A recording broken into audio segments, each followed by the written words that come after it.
네, 3부 시작하겠습니다. 제일 좋아들 하시고 혹시 네이크로바님 있으세요? 직접 마이크 드릴까요? 직접 질문해 주셔도 되고 아니면 제가 읽을까요? 네, 알겠습니다. 네, 네이크로바님이 질문 남겨주셨는데 지금 임대차를 2년, 그다음 제 임대차 계약 시 2년 거주의 인정법을 실행되고 있는지 궁금합니다. 뭐 요 내용들은 임대 관련돼서 하세요, 네, 변호사님. 네.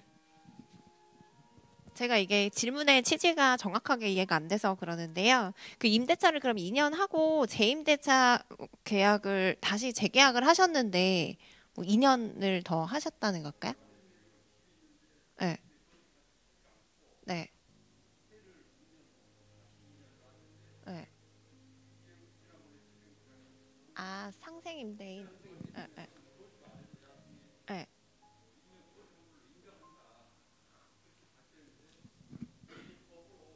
됐는지. 네, 맞아요. 네, 네, 가능하시고 일단은 이게 임대차 이게 아무 임대차나 적용되는 건 아니고 재계약하실 때 5% 이내로 이제 올려가지고 2년 동안 살게 하면 그때 이제 상생 임대인 제도가 적용이 돼서 그렇게 돼서 이제 2년 거주 요건을 채운 걸로 봐서 비과세가 가능해지시는 거거든요. 그래서 뭐 그렇게 되셨나요? 차임이나 이런 것들. 내년 4월 달 이제 계약 기간이 만료되기 때문에. 네, 그래서 그때 하실 거면은 이제 5% 이내로 올리셔가지고 2년을 거주하게 하시면 그러면 이제 상생 임대인제도 혜택을 받으실 수가 있어요. 예, 감사합니다. 네.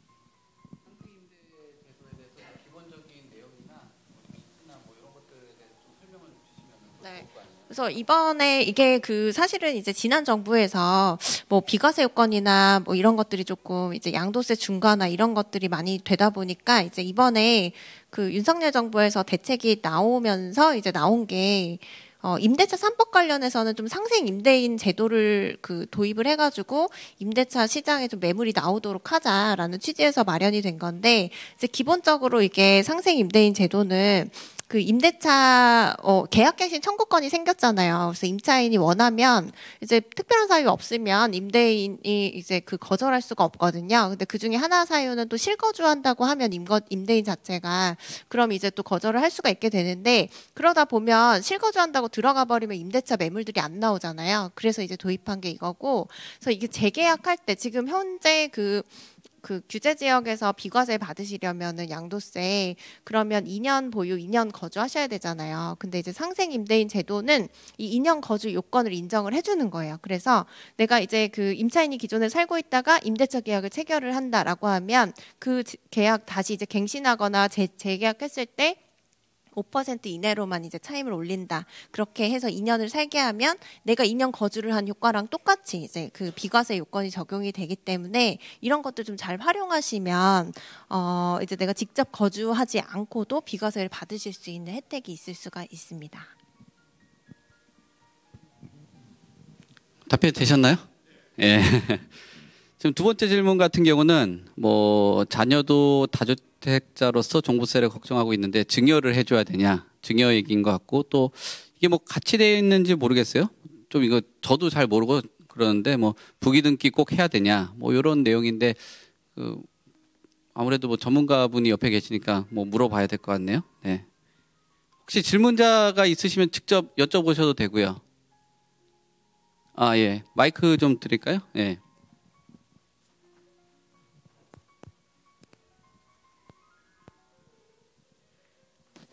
저희 아들이 요번에 아버지가 돌아가셔서 상속을 받았어요. 그런데 저는 예전에 이혼을 했고, 제가 집이 반포에 하나 있고 하곡동에 집이 하나 있어요.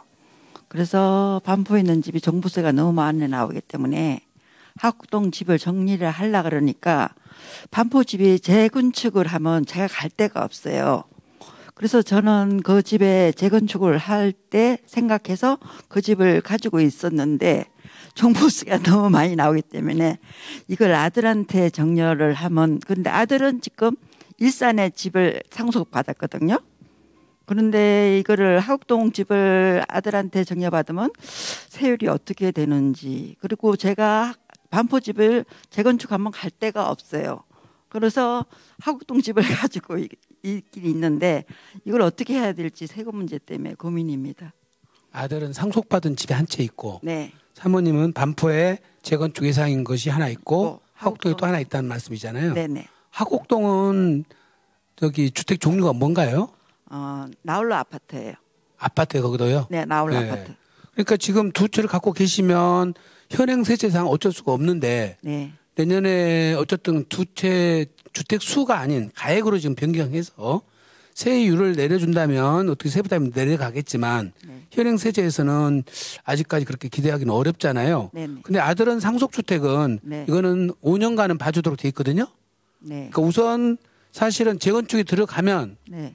그거는 이제 분리과세로 바뀌잖아요. 종부세가 네네. 며칠 되면서부터는 네. 재건축 공사가 언제부터 시작되나요? 안주 싸우기만 하고 언제 된다는 건 확답이 그러니까 지금 없어요. 무작 좀 기다려야 되는 상황이잖아요. 네네. 하곡동 것이 얼마나 가나요, 시세가?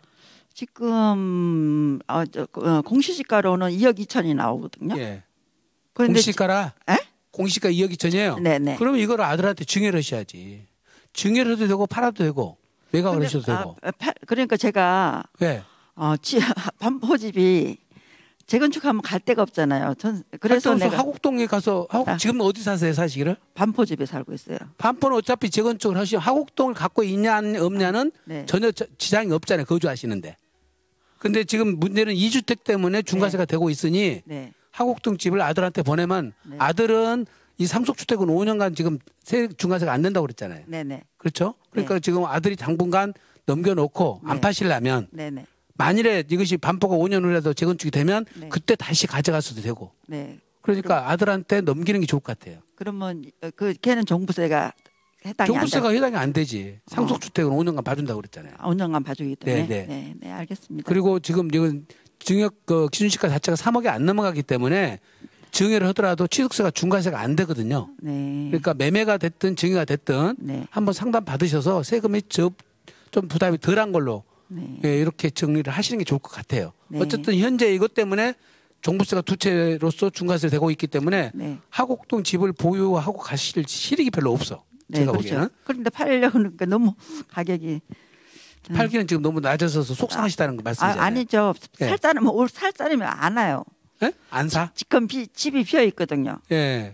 사람들이 안 오니까. 그러니까 방법은 지금이라도 네. 내년 6월 1일 전까지 네. 어쨌든 이거는 소유권을 변경하는 게 좋겠다. 네. 예. 그다음에 누가 부기 등기를 꼭 해야 되나요? 그런데 변호사님 부기 등기는 반드시 해야 되잖아요.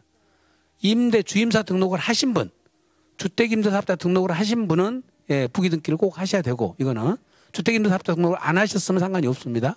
예. 비거주자도 주임사 등록이 안 되는지요. 주택임대사업자 등록은 거주자 비거주자 안 따져요. 예, 안 따지는데 이제 취득이 언제 되셨냐가 중요한데 2018년 9월 13일 이전에 취득한 거는 세제 혜택을 받을 수가 있어요. 근데 2018년 9월 14일 이후 취득하신 분들은 예, 세제 혜택이 거의 없습니다. 등록하시는 것을 한번 생각해 보셔야 돼요. 2018년 9월 14일 이후에 집을 사셔가지고 주임사 등록을 다 하신 분들 계세요, 지금. 못 모르고. 그러면 지금 현재 그거를 8년, 지금 10년이잖아요, 지금은. 10년 안에 폐지하면 과태료 먹잖아요. 세제 혜택을 하나도 못 받으시는데 그걸 전부 주임사 등록을 지난번에 해갖고 오셔가지고 38채가 해갖고 오신 분이 있었어요. 예. 그래가지고 지금 과태료만 없애려고 보니까 3억이 넘게 나와요. 그러니까 이렇게 하시면 안 됩니다. 알아보시고 하셔야 되고요. 예. 그 다음에 5번째 질문하신 분이 이 질문 내용을 예, 상가주택 건물은 아들, 땅은 엄마. 근데 땅을 아들에게 주고 싶다 이 말씀 같아요. 누가 질문하셨나요? 혹시 제가 이해하신 게 맞나요? 상가주택 건물은 아들이 갖고 있고 상가주택의 건물은 아들이 갖고 있고 땅은 엄마 갖고 있다 이 말씀 같아. 맞나요? 2019년도에 지방에 땅을 한번 증여를 했고 이미 그다음에 일산 신도시에 40평 아파트 한 채가 있는데 이거를 98년도에 구입해가지고 7년 전부터 거주 중인데 지금 이 일산 아파트는 그냥 갖고 계실 거잖아요. 이것도 지금 주실 생각이신가요? 집이 현재 몇 채세요? 현재 보유하고 있는 집이? 요거 하나예요. 지금 상가주택 건물은 지금 주택이면서 상가니까 주상복합 건물이라는 얘기잖아요. 그렇죠? 주택과 상가 같이 있으니까. 건물은 아들이 갖고 있고 땅은 엄마가 갖고 있는데 주택의 부수 토지를 갖고 있는 이상 이것도 주택 수에 들어가 버리기 때문에 1주택 특례가 안 되거든요. 그러면 제 생각은 엄마 땅을 아들한테 줬으면 좋겠는데 요 평가를 해보셔야 돼. 그래서 이거를 직접 주는 게 좋은지 아니면 매매로 넘어가는 게 좋은지 한번 세금 비교를 해봐야 되거든요. 그래서 이거는 전문가를 만나서 한번 상담을 받아보시는 게 좋을 것 같아요. 예. 네? 지금 현재는 네. 낮으니까 가격이 낮으니까. 예. 그러니까 지금 상황에서는 굳이 할 필요는 없는데 이제 실익을 여러 가지 따져보셔야 되잖아요. 이제 지금 아들이 임대료를 받아가지고 아들 명의로 지금 소득을 올리고 어머니한테 지료를 주는 형태를 취했나요? 땅 지료를 주나요 지금 어머니?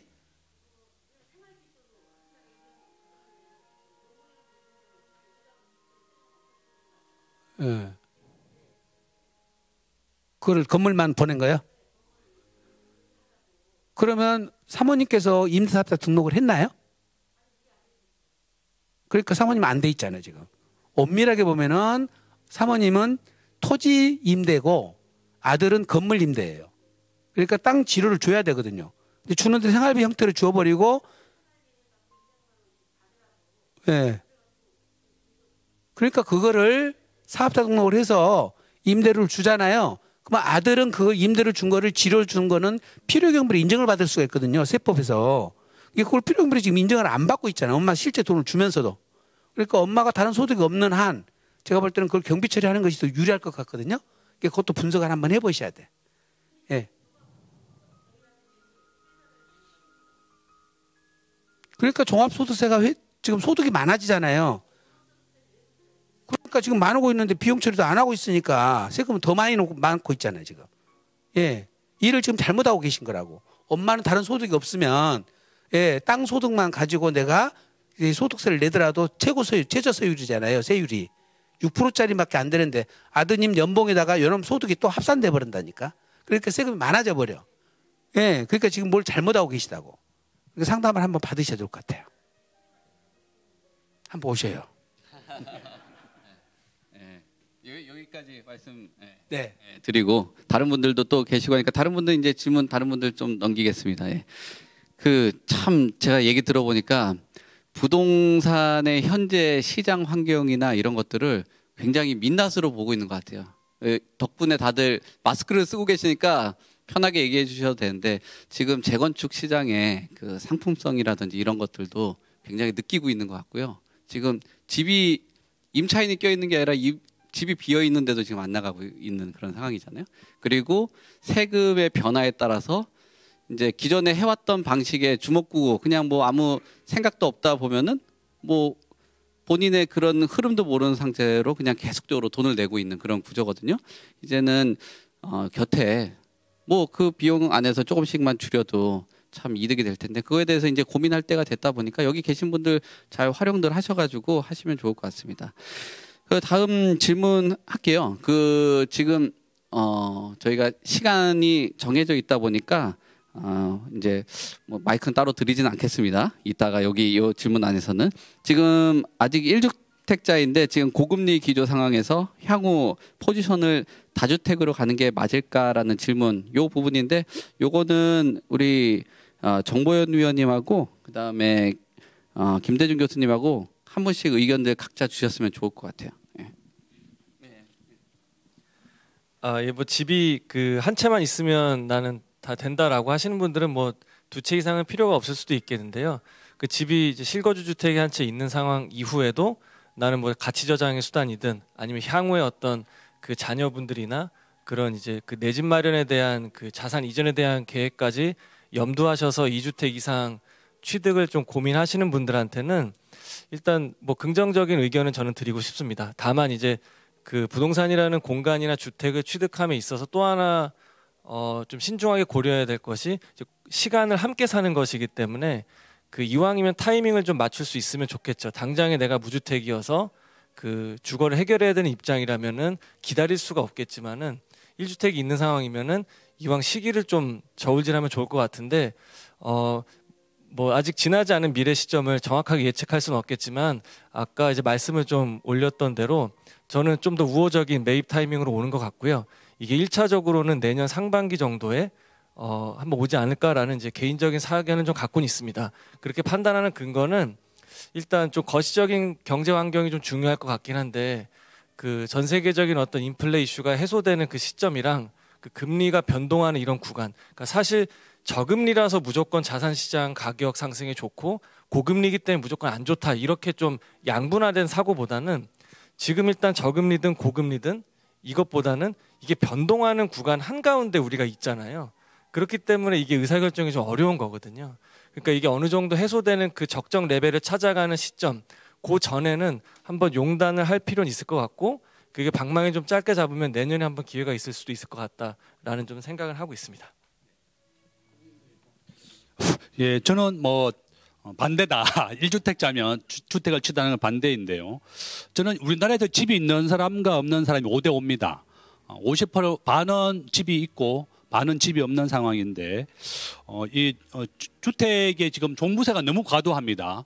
저도 뭐 세무사님께 아까 여쭤봤지만 아파트가 2개 있는데 종부세가 1년에 2천만 원 정도 나옵니다.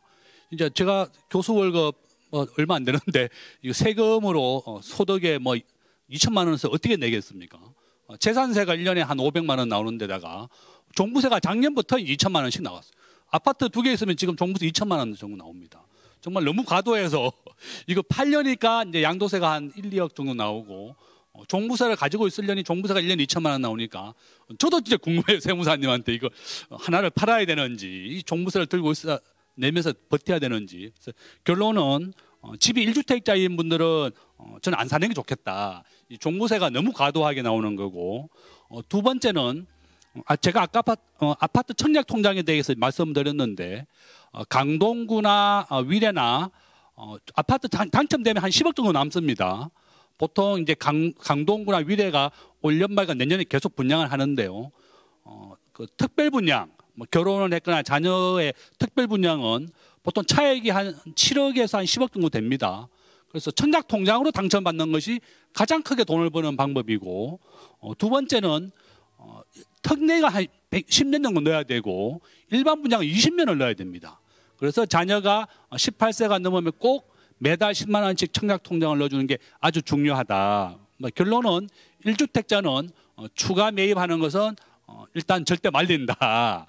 일단 종부세, 우리나라는 재산세와 보유세가 너무 과도하기 때문에 저는 일단은 좀 반대다 이렇게 말씀드리겠습니다.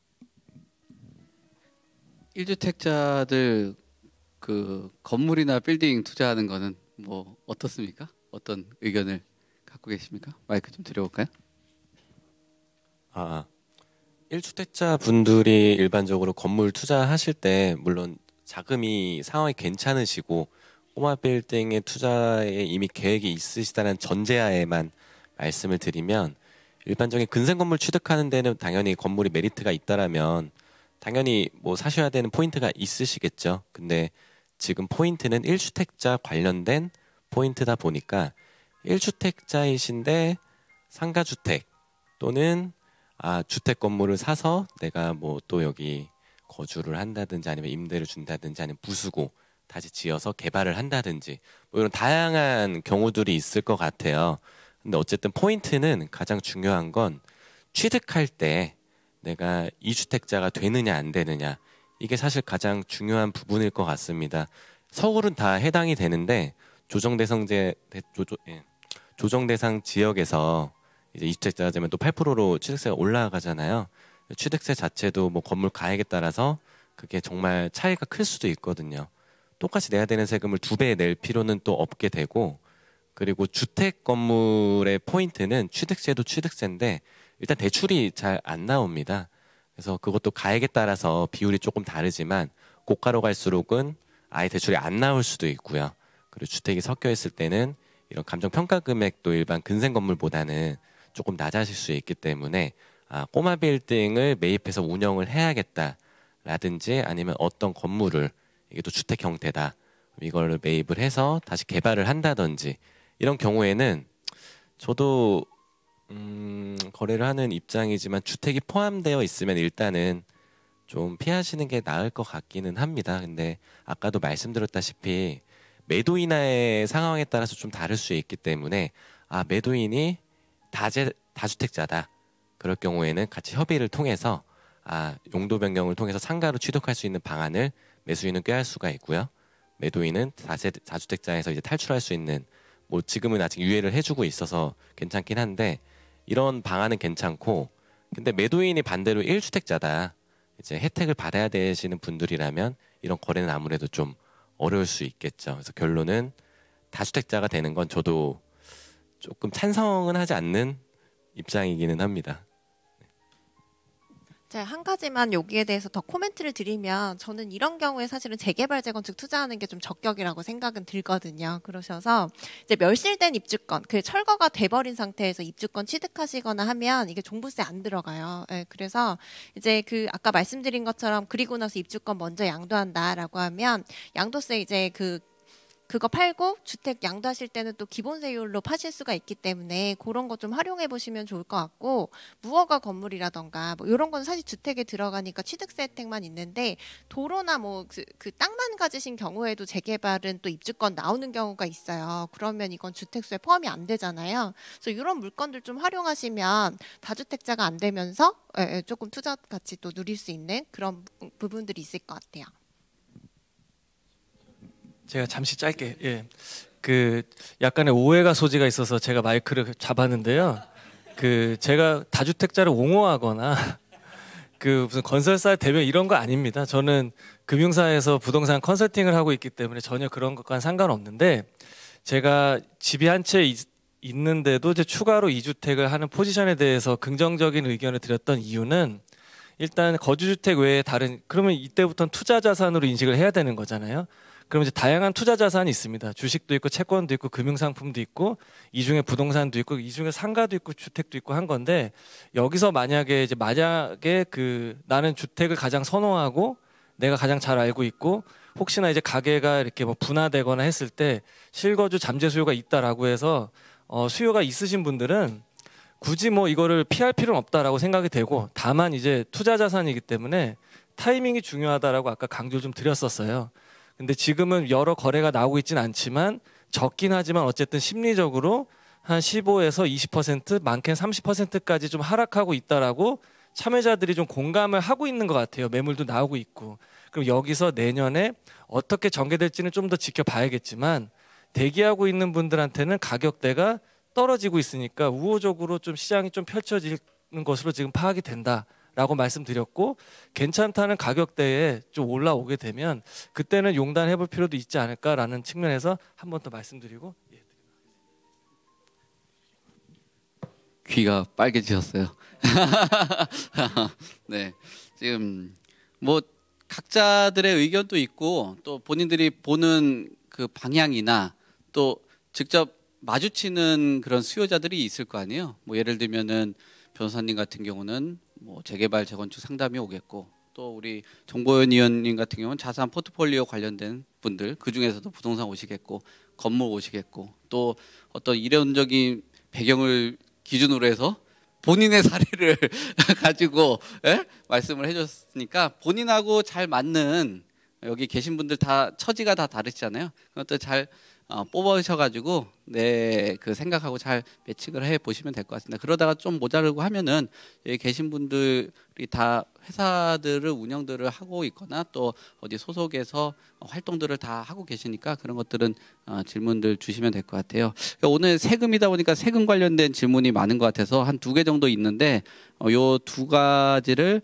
우리 여기 안수남 대표 세무사님께서 답변을 주시고 혹시라도 그 질문이 끝나고 나면은 현장에서 한 2분 정도는 직접 상담을 받으려고 해요. 어떤 문의라든지. 그러니까 그거 들으시고 마무리하도록 하겠습니다.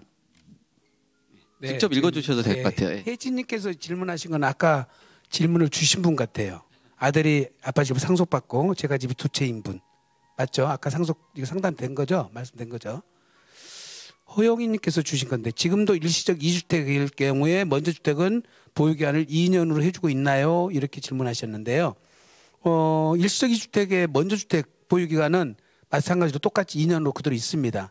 다만 거주 요건이 필요로 한 거는 2017년 8월 3일 이후 조정 대상에서 취득하신 주택의 경우는 거주 요건도 필요한 거고요. 그 이전에 취득했다면 거주 요건 당연히 필요 없겠죠. 예, 그래서 양도하는 주택도 지금 이제 1년이었던 것이 2년으로 바뀌어서 양도 기한이 2년으로 정해졌고, 또 양도하는 주택은 2년 안에만 팔기만 하면 돼요. 그 종전에는 들어가서 이사해서 살도록 돼 있었는데 그게 삭제돼서 거주할 필요는 없다. 그리고 우리 아까 안 대표님께서 2022년도에 10월 21일 날 기재부 애규가 용도 변경에 관련된 내용을 설명해 주셨는데, 사실은 세무사보다 더 정확히 알고 계셔요. 정확히 알고 계시는데 여기에 가해져서 더해져서 질문사항이 주로 많은 것들이, 자 그러면 용도 변경은 이것을 이렇게 양도 1년 안 갖고 판단하는데 멸시를 하면 어떻게 하느냐 하는 또 이슈가 또 있어요. 멸시라고 용도 변경은 일반적으로 다릅니다. 실제로 달라요. 근데 용도 변경은 이거는 어떻게 보면은 편법적인 것이 많습니다. 실제는 용도 변경이 안 됐음에도 불구하고 공부상으로 용도 변경만 해가지고 양쪽으로 다 혜택을 보는 거죠. 근데 멸시라는 것은 현실적으로 다 없애야 되기 때문에 편법을 쓸 수가 없어요. 그런데 지금 이게 저희들 전문가들도 의견이 엇갈리고 있습니다. 용도 변경 안에는 멸시까지 포함해서 기재부에서 유권 해석을 했을 가능성이 높다. 이렇게 보는 세무사님들이 있고, 법리적으로는 아니다. 멸실은 원래 대법원에서부터 멸실의 경우에는 계약일 현재 주택이 존재하면 멸실된 주택까지는 비과세 해주도록 판례가 있었기 때문에 유권 해석이 나온 거라서, 이 유권 해석은 멸실을 한정해서 이것까지 포함시키는 것은 확대다. 이렇게 보는 견지가 있습니다. 그런데 세금 차이가 너무 많이 나기 때문에 어떤 전문가도 이 멸실은 괜찮다. 이렇게 말할 수는 없어요. 이거를 피하는 방법은 전문가들 사이에 아주 좀 제한되게 그 방법은 갖고 있습니다. 그러니까 여기서 오픈해서 공개할 수는 없고요. 이런 상황이 벌어졌을 때에 전문가를 찾아가시면 이것에 대한 완벽하진 않지만 90%는 방법을 찾아서 또 이렇게 해결해 드리는 방법은 있습니다. 그걸 좀 활용하셨으면 좋겠네요. 자, 그 기본적인 그 질문들 뭐 더 있긴 했는데 좀 겹치는 것 같은 거는 뺐고요. 그 현장에서 질문을 한 2개 정도 받으려고 합니다. 참 뭐 얘기 재밌죠? 잘 들었죠? 우리 아까 식사할 때 관련돼서 이거 뭐 투자 조합이라든지 이런 것들 만들면 참 잘 되겠다 하는데, 내가 볼 때 여기 계신 분도 한 5명 정도 가입될 수 있을 것 같기도 해요. 자, 우리 여기 현장에서 얘기 들으면서 갑자기 아이디어 벌써 손을 드셨네요. 한 2분 정도 질문 받으려고 하는데, 첫 번째는 벌써 거수를 하셨으니까 한 분 또 이따 적극적으로 한번 손 들어 보십시오. 네. 안녕하세요. 제가 성수 사지구에 조그마한 빌라가 하나 있는데요. 그 사정상 좀 매매를 해야 될 것 같은데, 제가 16년 3월에 잔금을 치렀거든요. 16년 3월에 잔금을 치렀는데 동네에서 북덕방에 팔아볼까 하니까 2년은 거주를 해야지 뭐 비과세가 되나 뭐 그런 얘기를 하고, 그래가지고 지금 작년에 들어와서 지금 한 1년 정도 살고 있거든요. 그 저는 사정이 있어서 좀 빨리 팔고 싶은데 그건 어떻게 되고, 양도세하고 뭐 이런 건 좀 어떻게 되는지 그런 것 좀 알아보고 싶습니다.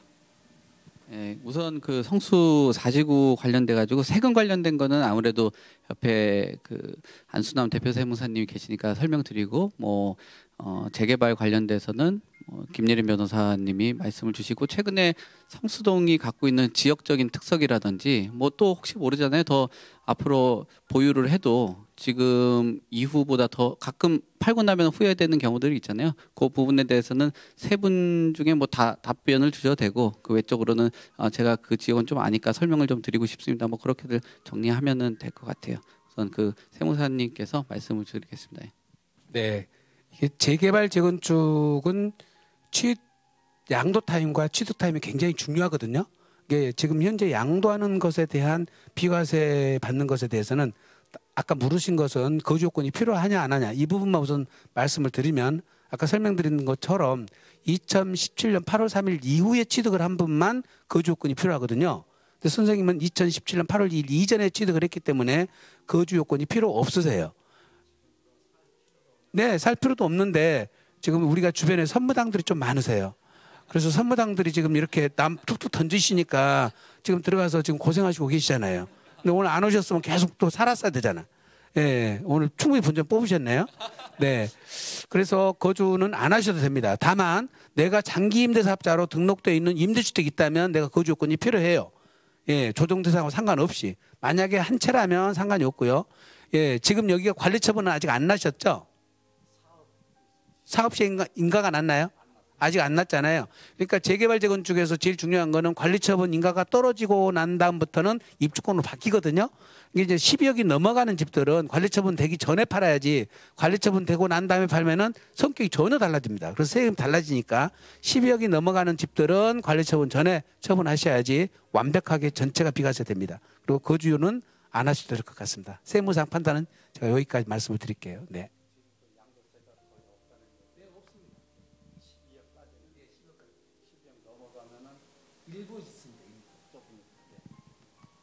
네, 이 성수동 재개발은 사실은 뭐 말할 필요도 없는 곳이죠. 근데 이제 사정상 파셔야 된다고 하니까 어쩔 수 없이 파는 건데, 근데 한 가지만 여기서 말씀을 드리면, 이게 그 투기과열지구는 전매 제한 기간이 있어요. 그래서 아무 때나 못 팔 수도 있거든요. 근데 지금 사업시행 인가가 아직 안 났다고 하니까 시간은 좀 있어요. 그래서 관리처분 인가 나면 전매 안 될 수가 있거든요. 그래서 그런 것도 고려하셔가지고 이제 매도를 좀 시도하시면 좋을 것 같아요. 네.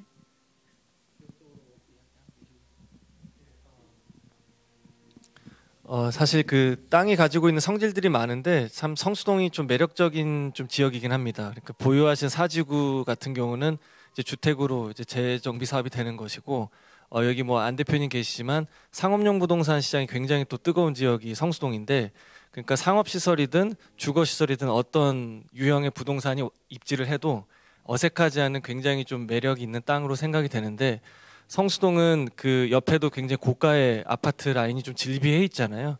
그리고 앞으로 가져가는 한강에 대한 프리미엄, 이 수변에 대한 그 규제는 굉장히 좀 프리미엄이 강한데, 시간은 많이 좀 걸릴 수 있겠지만 아직 사업 시행 전이라고 하시니까 일단 부동산의 어떤 가치 측면이나 뭐 지역적인 특성을 보면은 미래 가치가 굉장히 돋보이는 곳 중에 하나다라고 저는 의견을 그냥 간단히 좀 보태고 싶습니다.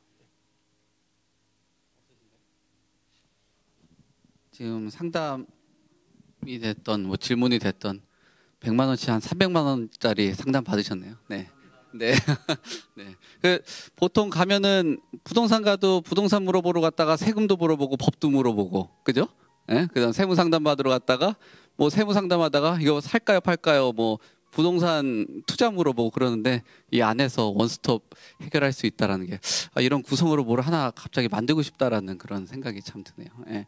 다음 한 분만 질문을 더 받을게요. 혹시 없으면은 그냥 끝내겠습니다. 질문 하실 분 계신가요? 네. 없으세요? 네. 마스크 쓰고 있어가지고 잘 모릅니다, 서로. 네. 자기 일 아니고 그렇죠. 예. 친구 일도 좋으니까. 예. 자, 예.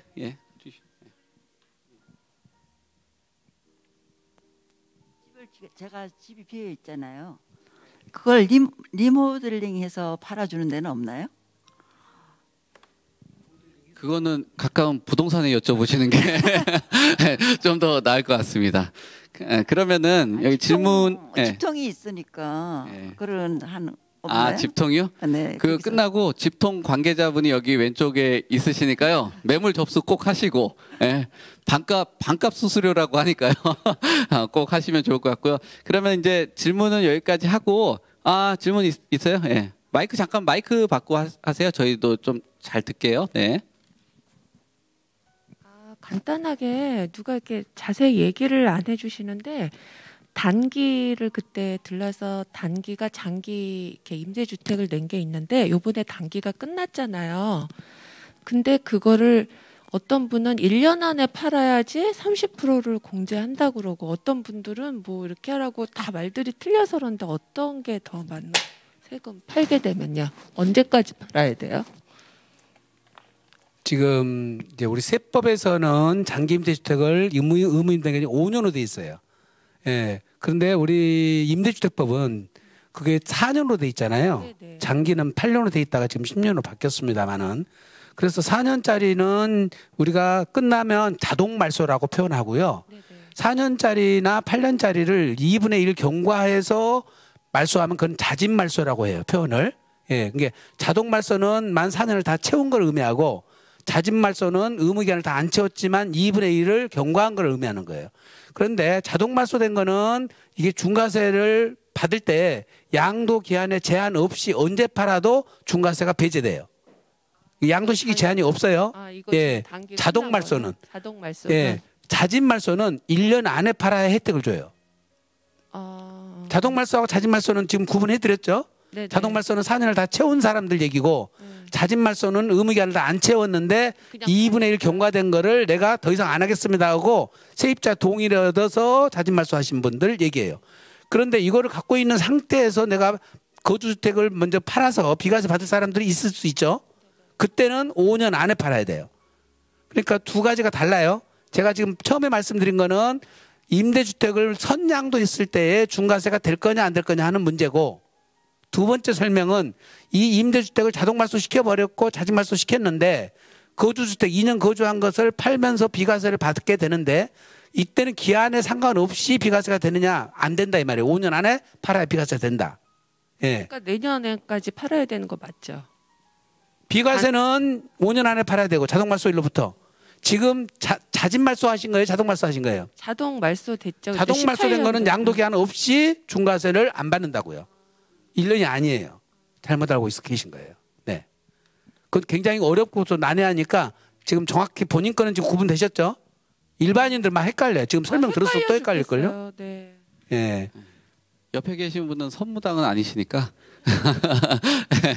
네, 선무당은 아니시니까 뭐 잘 고려를 하시고 뭐 또 추가적으로 모르시고 그러면은 일정하게 세무 상담을 받으시기를 권장을 해드리겠습니다. 네, 자 행사 이제 거의 끝난 것 같은데요.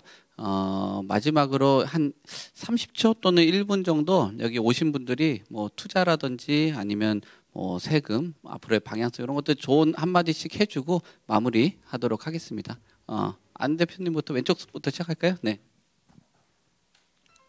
네. 여기 변호사님도 와 계시고 세무사님도 와 계시고 다양히 전문가분들 많이 와 계신데요. 저는 어쨌든 포커스를 꼬마 빌딩이나 아니면 건물 형태를 가지고 계신 다가구 주택 이런 거 가지고 계신 분들이나 그러면 이제 뭐 매각을 고려를 하신다든지 아니면 개발을 해야 된다든지 또는 그쪽으로 매입에 대해서 관심이 있으신 분들이라면 지금 어쨌든 세금을 다루고 있지만 세금도 세금이고 금리에 대한 이슈가 워낙 사실 가장 클 거라고 생각을 합니다. 저도 사실 어느 정도까지는 당연히 오를 거라고 지금 예상을 하고 있고 그렇게 저도 여러분들한테 말씀을 드리고 있지만 사실 저도 좀 무서워요. 이게 과연 얼마까지 올라갈까. 정확한 예측은 사실 다들 힘들죠. 저도 그래서 내년 상반기까지는 아무래도 좀 시장이 얼어붙지 않을까 좀 조심스럽게 예측은 해보는데 저희 우선 꼬마 빌딩 관련해서 제가 좀 짧게만 말씀을 드리면 주요 지역 특히 뭐 강남권이죠. 강남권 같은 경우는 가격이 사실 시세가 떨어진다는 느낌은 아직은 없습니다. 그래서 주요 지역으로 아직도 사실 분들은 계속 사고 계시고 근데 확실히 작년보다는 거래량이 많이 줄었어요. 많이 줄었고 매수세도 많이 줄었고요. 근데 분명히 거래는 어느 정도는 되고는 있는 상황인데 호가는 조정이 많이 되는 것 같아요. 근데 아파트랑은 다르게 조금 급하더라도 건물은 특이하게 사신 금액 이하로 내놓지는 않더라고요. 보통 뭐 30억에 사서 50억에 판다.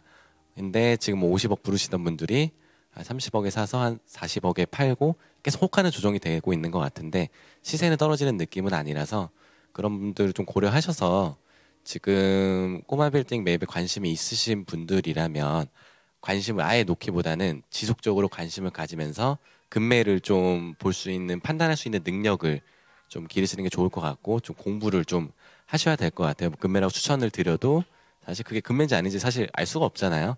이게 좋은지 아닌지 판단할 수 있는 능력이 없다 보니까 지금은 한 연말까지 또는 내년 상반기까지는 충분한 뭐 공부와 관심을 통해서 어떤 것들이 정말 좋은 투자 전략인지 그런 관심을 가져보는 기간을 좀 가지시면은 도움이 될 것 같습니다.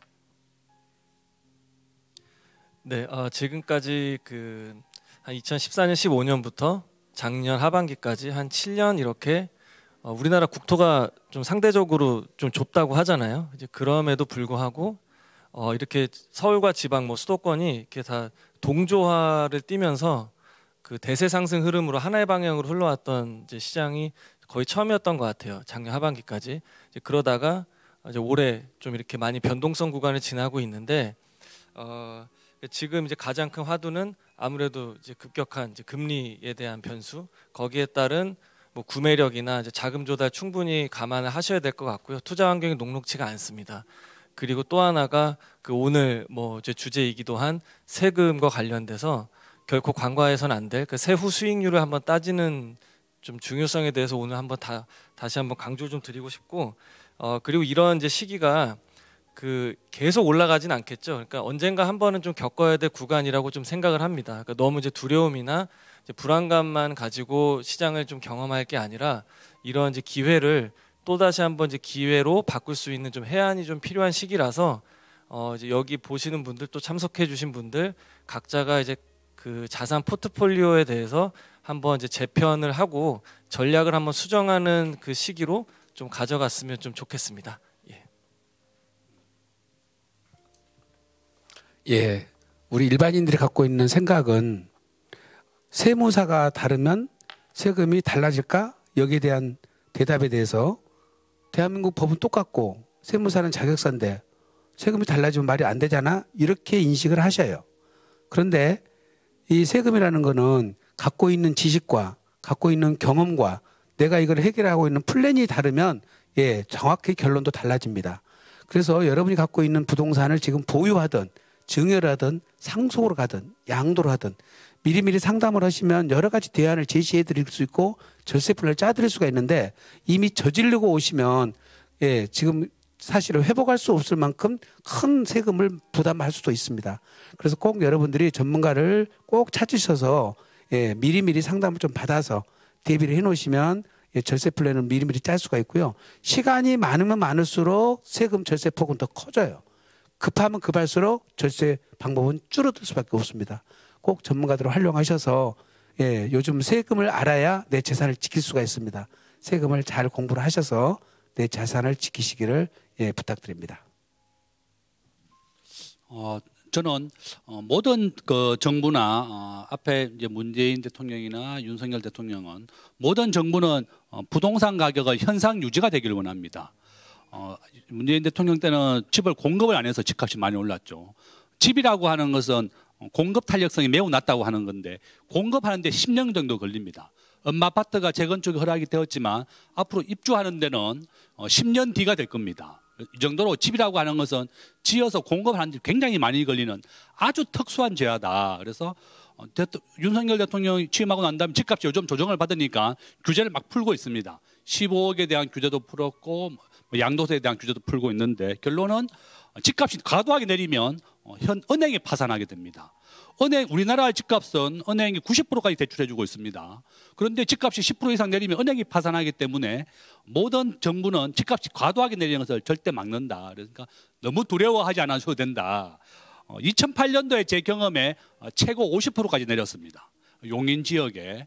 그때가 이제 바닥이라고 했던 그 기억이 생생한데요. 아마 우리나라 정부는 집값이 과도하게 내리면 은행이 파산하기 때문에 집값이 과도하게 내리지 않는다는 거고, 두 번째 제가 말씀드리고 싶은 것은 앞으로 집을 사시고 싶으신 분들은 종점을 사십시오. 버스 종점이든 지하철 종점이든 한강 이남이 좋습니다. 한강 이북보다는 한강 이남을 사셔야 되겠고, 부자들은 모여 살기를 원합니다. 그래서 가급적이면 서울에 있는 좋은 지역에 거기가 부자들 어떻게 사는지 볼 수가 있습니다. 그래서 가급적이면 좋은 지역, 강남, 서초, 송파 이런 데죠. 부자들은 모여 살기를 원하니까 교육도 그렇고 환경도 그렇다. 그렇게 제가 말씀드리고, 저는 앞으로 단독 세대주가 앞으로 2040년까지 예정되어 있습니다. 우리나라 전체 세대주가 계속 분리됩니다. 그래서 인구는 계속 좀 감소하고 있지만 세대 수가 분리되기 때문에 집값은 급락하지 않는다. 또 여기까지 말씀드리겠습니다. 네, 저 간단히 말씀을 드리면 사실 지금까지 집값이 너무 가파르게 상승했기 때문에 어느 정도 조정은 또 피할 수가 없는 상황이기는 한데 최근에 이제 거래가 너무 잘 안 되고 막 급급매만 이제 되다 보니까 좀 하락하는 것처럼 보이셔가지고 여러 가지 투자하시고 할 때도 좀 불안하실 것 같기는 해요. 근데 이제 장기적으로 봤을 때는 어쨌든 이제 그 세금이나 대출이나 이런 규제가 계속 풀려가는 형태고 뭐 조정지역 해제나 뭐 이런 것들도 계속 이루어지고 있잖아요. 근데 이런 뭐 금리도 마찬가지로 이제 내년, 내후년에는 좀 떨어질 거고. 근데 다만 이제 공급 관련해서는 이제 입지 좋은 곳에 얼마나 그 양질의 아파트를 공급할 수 있느냐. 이건 사실 좀 의문이긴 하거든요. 네, 그래서 이제 공급은 굉장히 비탄력적이다. 그래서 만약에 이제 그 투자를 고려를 하신다면 지금 다만 시기적으로 좀 안 좋기 때문에 그 추가 매수에 대해서는 좀 많이 생각을 해보시고 말씀하신 대로 내년에 이제 저점이다라고 말씀하시는 부분들이 있었잖아요. 그래서 그런 것들 고려해서 추가 매수를 하신다거나 투자를 하신다거나 하면 좋을 것 같고 현재 이제 보유하고 있는데 어떻게 해야 되나 뭐 이런 분들은 사실 좀 버틸 수 있으면 버티시는 게 규제가 앞으로 계속 완화되어 나가고 있으니까 그래서 그런 것들 좀 고려하셨으면 좋겠고요. 그리고 재개발 재건축 관련해서도 말씀을 드리면 이게 사실 그 입주 자격, 분양 자격이 되게 복잡하거든요. 근데 여기다가 요즘에 최근에 이제 공공재개발이니 신통기획이니 모아타운이니 막 이런 게 너무 많이 쏟아지다 보니까 사실 분양 자격 판단하는 게 너무 어려워요. 저도 잘 모르겠거든요. 그래서 그런 것들을 이제 하실 때 좀 미리미리 알아보시고 그냥 그냥 나온다고 입주권 나온다고 해서 무작정 매수하지 마시고 그런 것들을 좀 정확하게 알아보신 후에 매수를 하셨으면 좋겠습니다. 네, 이제 뭐 마무리하도록 하겠습니다. 자주 오셔가지고 이야기 저는 들었으면 좋겠어요. 그냥 뭐 한 번 정도 해가지고 뭐 되겠습니까? 그죠? 그리고 저희 주변에도 보면 뭐 한 석 달 정도 그 시장을 안 보면은 감이 떨어지고 또 한 6개월 정도 떠나 있으면은 겁이 나고 또 한 1년 정도 있다 보면 그 시장에서 이탈된다고 하니까 웬만하면은 뭐 시간이 좀 있다 그러면 뭐 친구들 뭐 동료 중간중간 참고를 하시면서 오시면 좋을 것 같고요. 그리고 앞으로도 이 부동산 시장 안에서도 뭐 단순히 주택뿐만 아니라 뭐 개발이 되는 형태라든지 또는 뭐 금융을 활용해서 투자를 한다든지 뭐 에쿼티를 참여한다든지 뭐 다양한 방법이 많이 열려 있습니다. 그러니까 뭐 조금 더 친분을 갖고 뭐 여러 시간을 보내다 보면은 그런 관련된 일도 준비를 하고 계획도 잡고 있으니까요. 자주 얼굴 뵈면서 했으면 좋겠습니다. 뭐 저희가 1시간에서 좀 조정하고 하니까 뭐 1시간 한 10분 정도 했는데 한 2시간 반 정도 한 것 같아요.